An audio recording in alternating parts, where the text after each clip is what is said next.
Good morning and welcome to the September edition of Bracewell's Environmental Essentials webinar series. This is Whit with the Environment, Natural Resources, and Lands Group at Bracewell, and I'm joined by my colleague, Brittany Pemberton. This morning, we'll be talking about EPA's regulation of emissions from sources in the oil and gas industry, specifically those regulated by federal New Source Performance Standards, Subpart Quad O and Subpart Quad OOOa. Subpart Quad OOOa is widely known as the Methane Rule because it established control requirements for methane emissions from new sources in the oil and gas industry.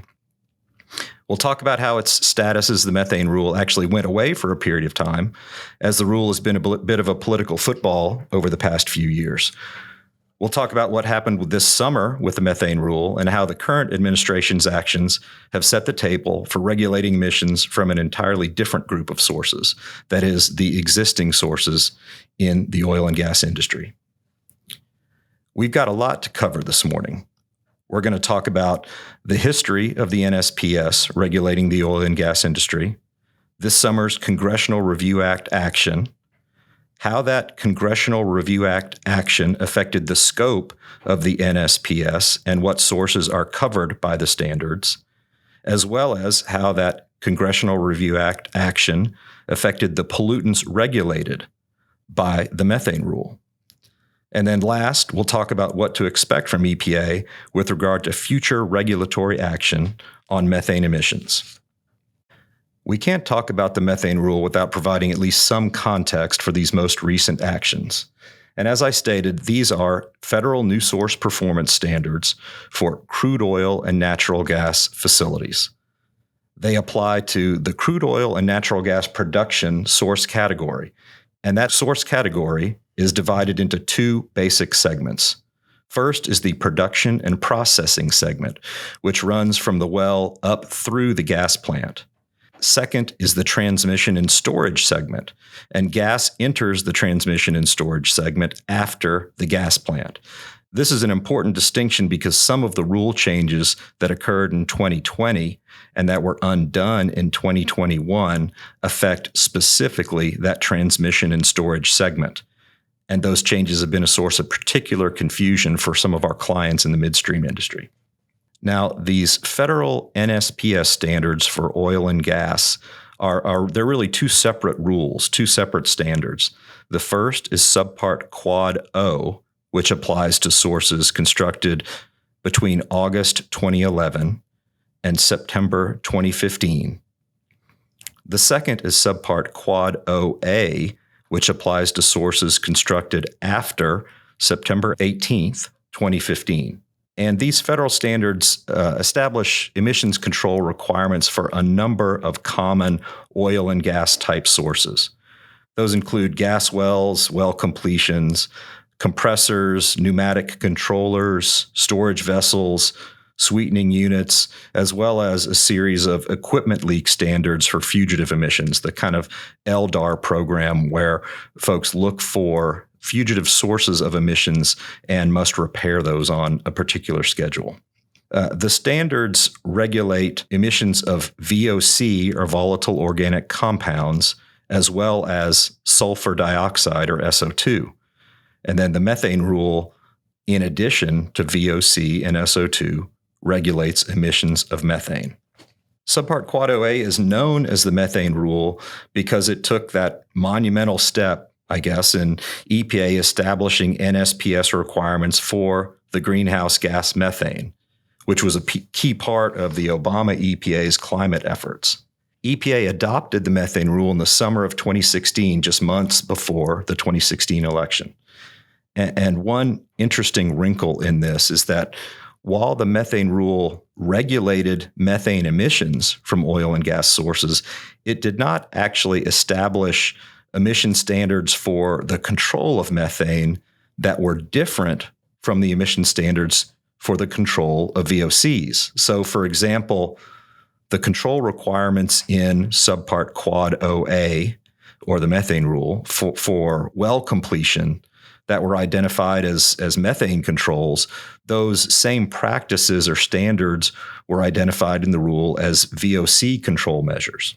So In addition to those standards for new sources that were adopted in 2016, the Obama-era EPA had also started down the path of regulating methane emissions from existing sources in the oil and gas industry. It had sent out an information collection request to the owners and operators of existing oil and gas sources, seeking to collect information that it would use to develop those standards to regulate methane from existing sources. That ICR went out in November of 2016. But then, following the 2016 election, you will not be surprised to know that the trajectory on regulating methane emissions from the oil and gas industry changed significantly. Shortly after the election, EPA announced a formal reconsideration of the methane rule, and it also withdrew the ICR that had been sent to existing source owners and operators and told companies that there was no obligation to respond. It began a long series of regulatory actions that culminated in September 2000 when EPA rescinded the methane requirements from Quad OOOa. And I guess after that, it truly was no longer the methane rule because methane was no longer regulated. The September 2000 action also carved out the transmission and storage segments from NSPS Quad O and NSPS Quad OA for all requirements. So it not only it removed the methane control requirements from NSPS Quad OA, it also removed an entire segment or source category from coverage under either of the NSPS standards. Transmission and storage sources, that is, those after the gas plant, were no longer regulated under either of those two standards. Now, even though the methane emissions were dropped from Subpart Quad OA, it didn't actually, as I said before, while it regulated methane, it used the same emissions controls that were there to control VOC. So it didn't make any substantive change to the control requirements in the rule. But there were significant implications. The withdrawal of methane regulation from the Subpart Quad OA NSPS had significant implications with regard to the agency's obligation to regulate methane from existing sources.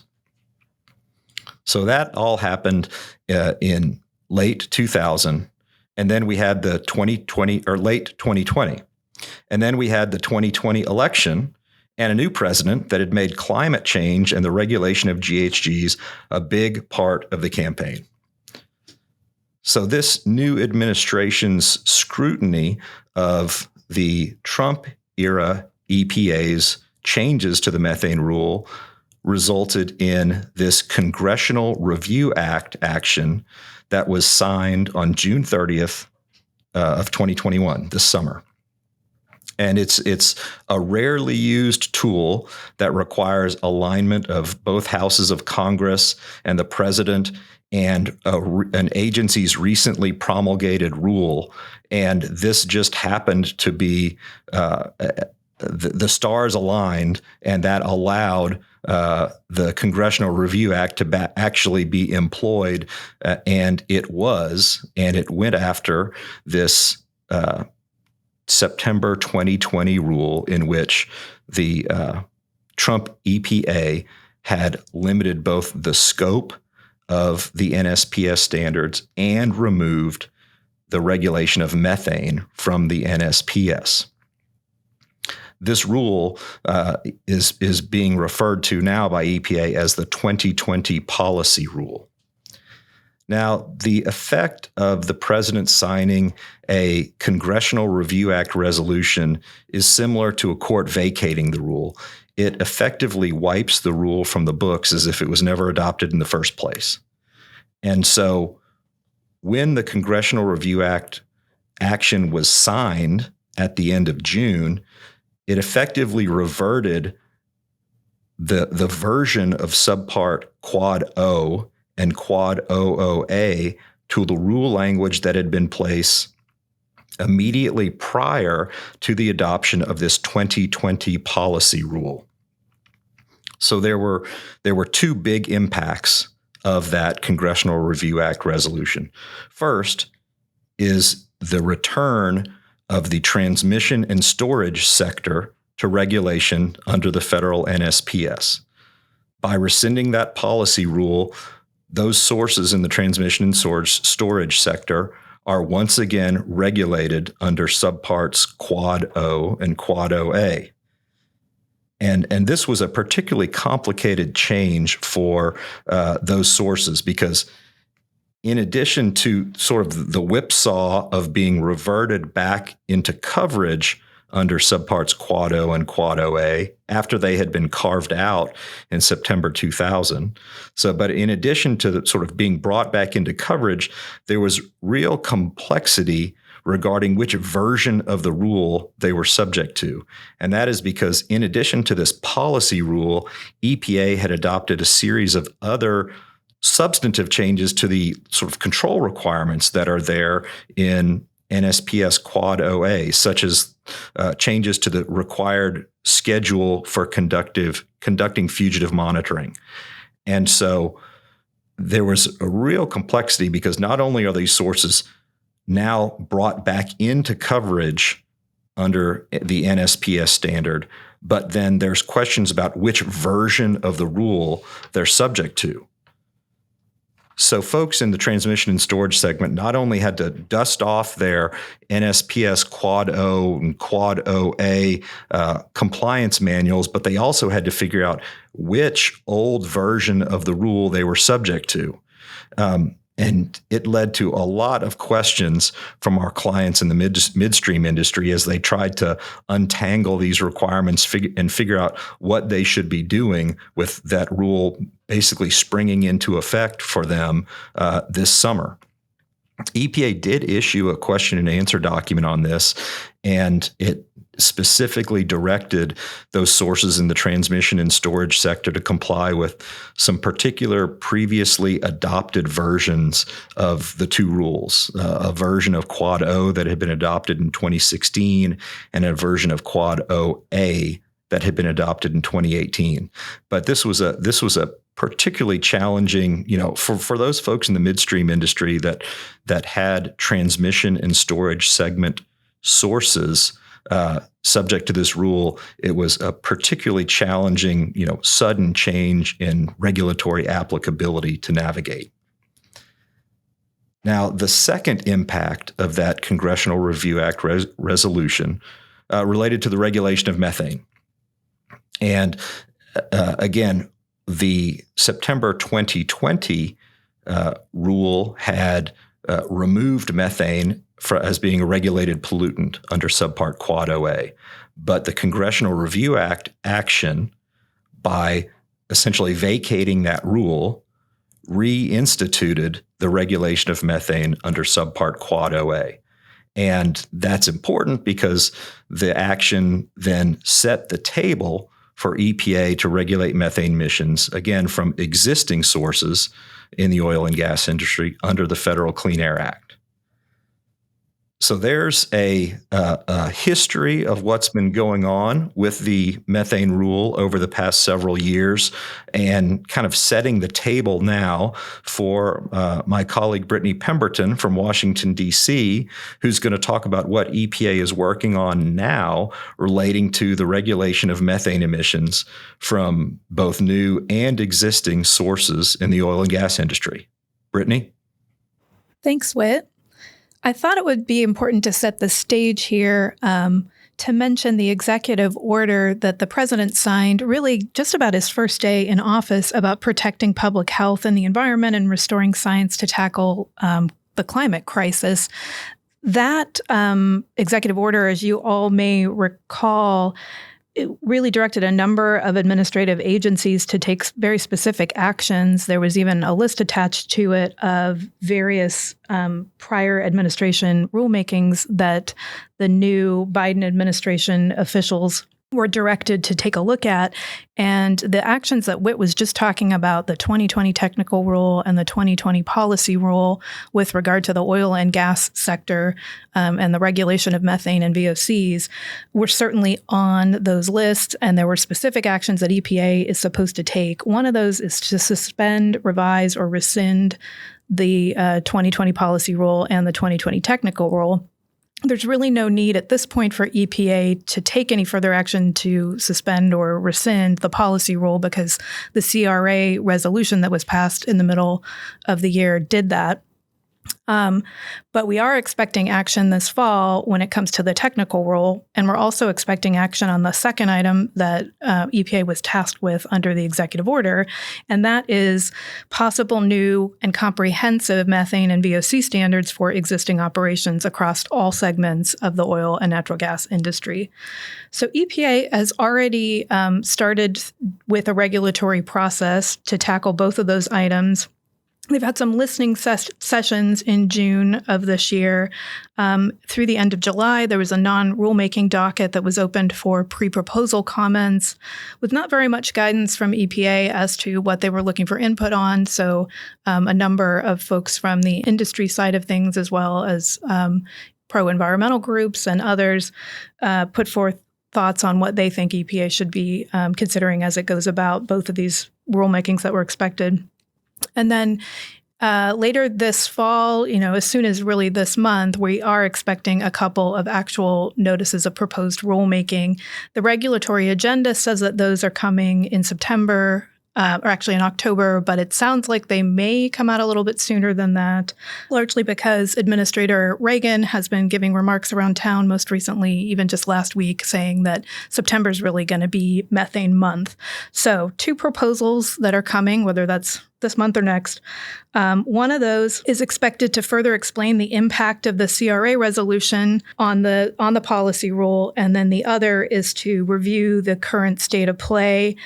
So really looking back to those 2016 Obama-era regs and the 2020 technical rule, which was not rescinded, not affected at all by the methane CRA action, and propose whatever new regulations are necessary to clarify or resolve any discrepancies between those rules, as well as whatever's needed to ensure that we've got a comprehensive NSPS for methane and VOC emissions, and then, of course, a separate rulemaking to deal with existing sources. So I thought it would also be helpful here just to take a step back and, look at the statute. Section 111B is where we find the standard for new source performance standards, and Section 111D lays out the requirements for the existing source standards. Under Section 111B, EPA identifies the best system of emission reduction, BSER, that has been adequately demonstrated to control emissions of a particular pollutant from a particular type of source, and it sets a standard for new sources based on the application of that BSER. EPA has to take into account under the statute the cost of achieving such reductions and any non-air quality, health, and environmental impacts and energy requirements as well. As Whit mentioned, the 2016 rule that established methane emission standards for NSPS really didn't require new controls beyond what was already needed for VOCs. So one thing that I think we can anticipate EPA at least taking comment on this fall is what is currently the best system of emission reductions, both for VOCs and for methane. And as I mentioned, Administrator Reagan, even as recently as last week, has remarked that the actions that they plan to take in September are going to involve deep cuts, and that they plan to move or to put forward regulations that are more aggressive than anything we've seen before. So that, I think, may be true both in the new source category, but then obviously as first-time regulations of existing sources. So under 111D, when EPA sets a Clean Air Act Section 111B emission standards for new, modified, or reconstructed sources for specific air pollutants, then EPA has to issue a procedure requiring states to submit plans that establish emission standards for those existing sources for the same pollutants within their jurisdictions. EPA refers to those Section 111D procedures as emission guidelines, and so that's what we're expecting this fall for existing sources. As Whit mentioned, the CRA resolution has already re-triggered the obligation to set existing standards for methane. But what I think is maybe a little unclear is what information the current administration will be relying upon when it proposes existing source standards this fall. Whit mentioned that they sent out, an ICR back in 2016 and then withdrew that. It looks at this stage, just based on the schedule of things, that we're not expecting a new ICR. So certainly those who are interested in the regulation of existing sources should pay attention to the rulemaking docket and, provide comment on any and every topic that EPA asks for that's of interest to them, as well as anything EPA may have overlooked, since we don't have that ICR really collecting information on the front end before we get to the proposal. So as I mentioned, we're really expecting probably fairly aggressive proposals out the gate. In addition to the remarks that Administrator Regan has made recently, the listening sessions have also focused quite a bit on this. There was an August 23rd workshop on methane detection technology, and it's clear that Thomas Carbonell, who's the EPA Stationary Source Air Chief, expects that the forthcoming proposals are going to accommodate advancements in methane emissions detection and measurement technologies. So some of the technologies that may be under consideration in this fall's rulemakings may allow the industry to move beyond Method 21 and sniffers, or even beyond optical gas imaging with an IR camera. They've sought the expert and stakeholder input in these public meetings that happened over the summer, and those folks were discussing things like the use of drones and mobile ground labs to measure leaks, aircrafts and satellites to identify methane, LDAR simulations, which is really kind of a modeling framework that can look at existing LDAR technologies to maximize emission reductions and minimize costs. EPA just has to make sure that any new technologies it uses demonstrate emissions mitigation equivalent to existing approaches. So it seems like that is probably not too tough of a hurdle at this point in time. The agency is also, I think, considering whether to incorporate a top-down approach to quantifying emissions. Right now, I think as many people know, EPA relies on a bottom-up approach that multiplies the number of potential leak sites by an estimate of how much emissions each site leaks. A top-down approach would actually allow new technologies to estimate emissions on a regional scale, something like flying an aircraft upwind and downwind of a study area. So in addition to sort of just the discussion about new technologies, a quick look at some of those pre-rulemaking comments that were filed in the docket that closed at the end of July. You can see some of the considerations that were raised in terms of the emission guidelines on the slide here. So lots of folks concerned about what a reasonable compliance schedule may be for existing sources. Is that 2 years? Is it 3 years? Is it something more than that? Also, lots of comments about what a reasonable delay of repair provision might look like. Considering the availability of parts is important, allowing operators to defer repairs until the next scheduled shutdown is certainly a reasonable accommodation that people will be asking for. There were concerns about marginal wells and whether those kind of low-producing wells may be owned by smaller businesses may need some kind of a tailored solution, not something one-size-fits-all. And also a lot of comments looking for the need for flexibility, both from states and local governments and tribes to develop, their own strategies tailored to the, sort of unique realities of their jurisdictions, but also in the need to accommodate existing state and local regs so that we don't have overly heavy or duplicative or conflicting requirements. So the last thing I wanted to mention is that as with pretty much all major EPA rulemakings, there will be litigation. There have been multiple lawsuits over the 2016 Obama-era rules and lawsuits over the 2020 policy rule and the technical rule. Most of that has been on ice, for the better part of this year and even part of last year. We may see a little bit of that come back, or we may see those suits go away once the final rules that we're talking about now get issued, and any issues, legal issues or regulatory issues that were in those earlier lawsuits could be sort of transported over to the new rules as the latest EPA action, assuming they're still relevant.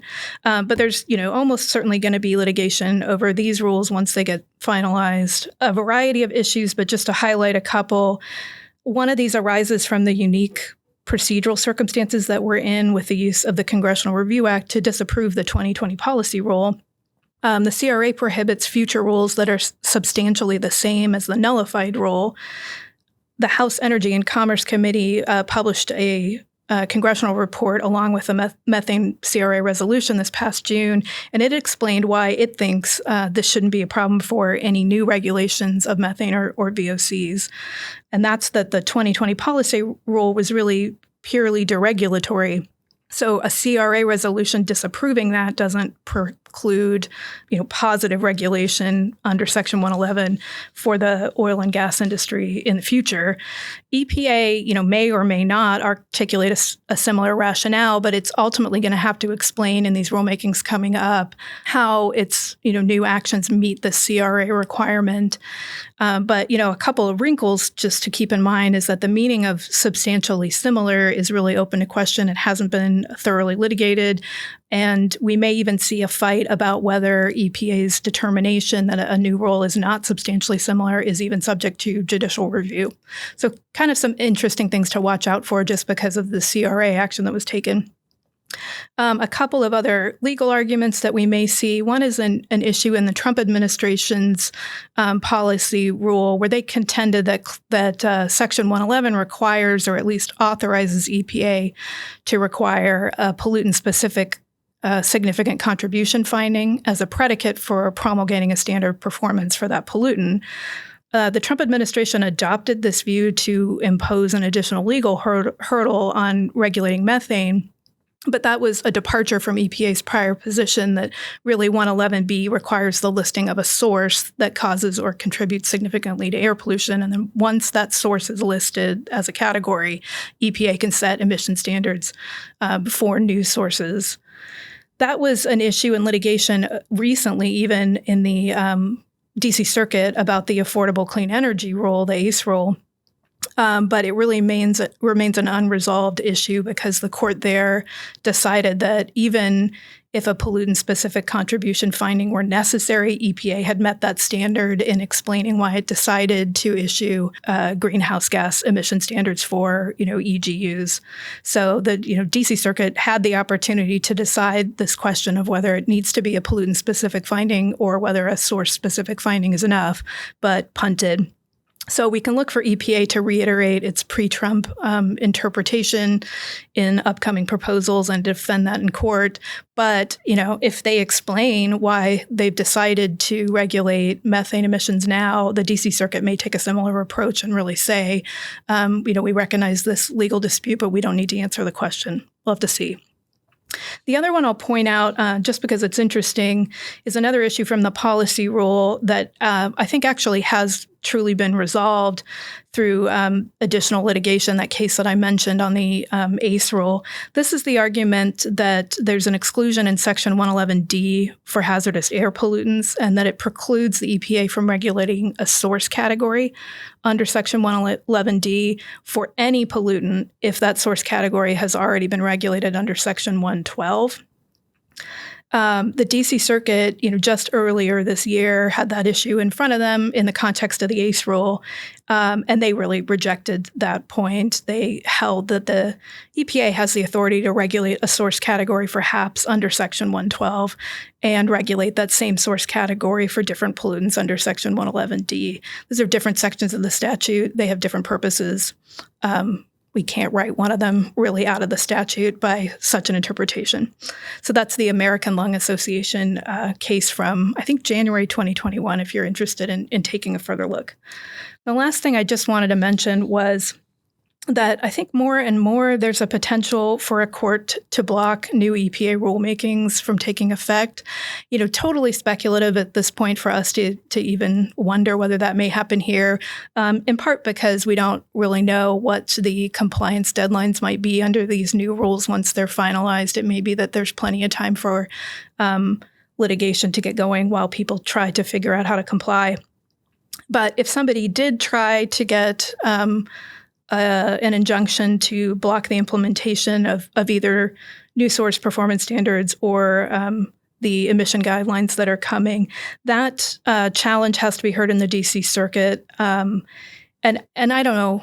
I wouldn't say the D.C. Circuit is super fond of issuing these types of stays, but the new thing that I think has changed in the last couple of years is that maybe there's actually a greater chance of the Supreme Court doing something like that. We've kind of seen an uptick in that sort of activity, just sort of generally when it comes to actions of the federal government, not necessarily EPA rulemakings or even, in the environment and natural resources space. But ever since the Supreme Court blocked the implementation of the Clean Power Plan back in 2015 or 2016, whenever that was, it really seems like the court is more and more interested in entertaining those types of emergency applications for relief when it comes to federal actions. So that's just something to keep an eye on. But like I said, certainly too early here to make any predictions there. Well, thank you, Brittany. It's safe to say that the methane rule has been an evergreen source of developments and changes for the past 5+ years. And it certainly looks like we will continue on that path for the near future. That's all we have this morning. I hope you've found it helpful, and thank you again for joining us. Please feel free to reach out either to me or to Brittany if you have any questions about the methane rule or what we've discussed today. And before I go, I do want to put in a plug and ask that you join us in November for the Bracewell Fall Environmental Seminar. As you might expect, given what's happening with COVID-19, the format for the seminar is a bit in flux at the moment, but we hope to offer an in-person seminar with at least some parts of the seminar available via streaming. We'll be covering a variety of interesting topics, including what we expect to see later this month or in October on the regulation of methane from sources in the oil and gas industry. Hope you can join us. And again, thanks for joining this morning, and we'll talk to you soon.